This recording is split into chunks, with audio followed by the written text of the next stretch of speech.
Listen, there's no way to become a great photographer overnight, but there are specific tips that you can use in your photography that will make you a better photographer quickly. In this video, I'm going to be explaining one of those tips you can use simply in your composition, and you don't even have to buy any new camera equipment or anything like that before you go out. You can simply apply this right away. Hey, what's up guys? My name's David Johnson. This is the Landscape Photography University channel. If you're into improving your photography, go ahead and subscribe to this channel because we're going to help you to do just that, and I'll be cheering you on every step of the way. So composition is one of those things where you can quickly adapt, learn, and apply what you've done in the learning process to going out and taking the photos in the field. Now, taking the photos in the field is one thing because you have all the camera settings that you need to know. But when you already know your composition and what you want to do with your photography, then it gives you the confidence to manage that situation and tell a story. Actually, in the photos that have the worst settings possible, have the worst file possible, but have the right composition, those can be the best photos that you ever create. Sometimes it doesn't matter how dark or how bright a photo is. Having the right composition gives you the bones and the structure of a great photo.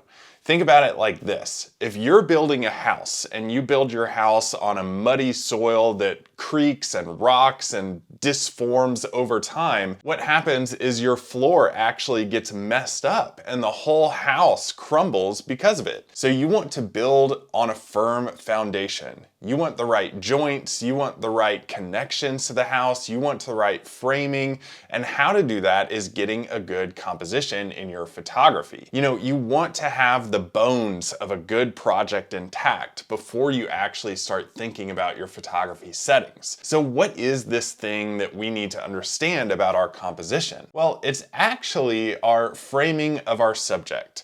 One of the biggest problems so many beginner photographers make is framing their subject in the center or close to the center every single time that they go out and take photos. This is good in the beginning. In the beginning, you learn these rules or guidelines that allow you to place your subject in specific parts of the photo. But what happens over and over is that repetition becomes a little bit mundane and boring and kind of creatively draining when you're going out and taking your own photos. You want something that gives you vision. You want to be able to tell a story in your photography, and that's one of the most difficult things about photography, is being able to tell that story and relay that message to your viewer. So when you start taking your photos with intention and framing your subject up creatively in your photo, then you're able to create your own vision as a photographer and even get into your own style. Now, a lot of times it can be good for a situation to have the horizon line way at the bottom of the frame because you want to have the action as the main source of energy in your photo. And what do I mean by that?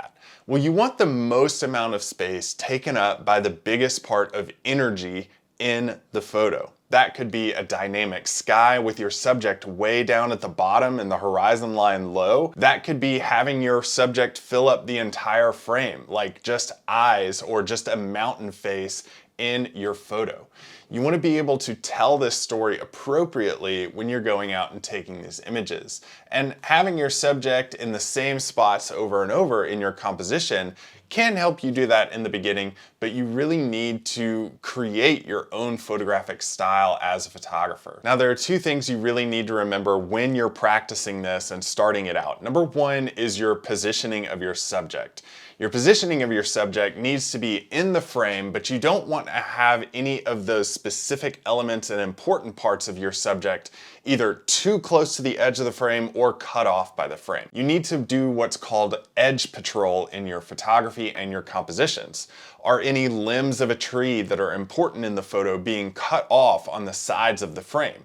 If you have a tree here, like my hand, and some of it is cut off out of frame, that doesn't continue to tell the story.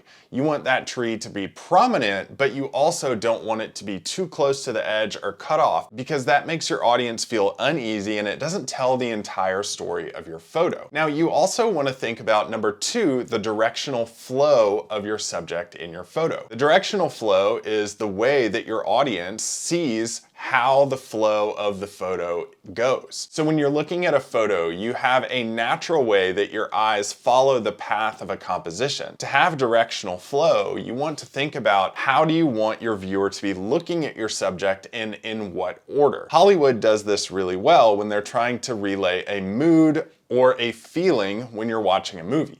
So if you're watching a movie and the perspective is low and they have the subject prominently placed, this could be a hero shot, that gives you the idea of importance or dominance. Or if they have a high perspective and it's a really low shot on somebody or the subject, it makes you, the viewer, feel more powerful and that person or subject feels smaller and insignificant.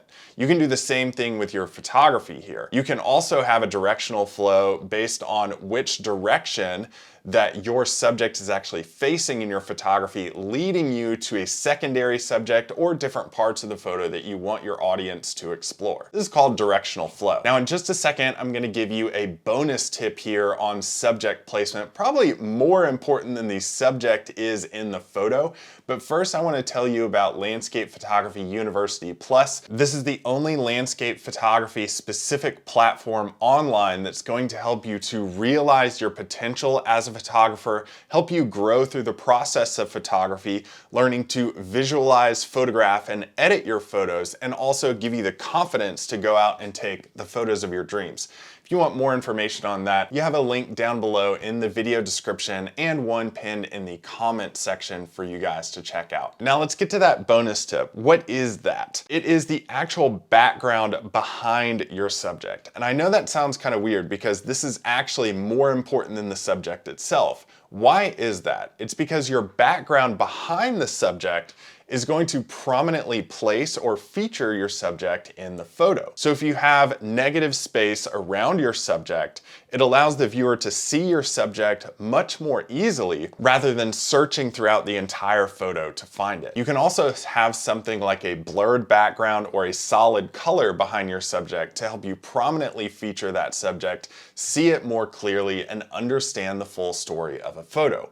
Now, doing this over and over and making these small little tweaks is going to help you become a better photographer faster. Now, my biggest goal here is to help you become a better photographer and realize your potential of being the photographer that you dream of. So I'm gonna be here cheering you on every step of the way. Remember to subscribe to the channel, and to keep watching, here's another video that's really gonna help you out on composition and continuing to work towards that goal of being a better photographer.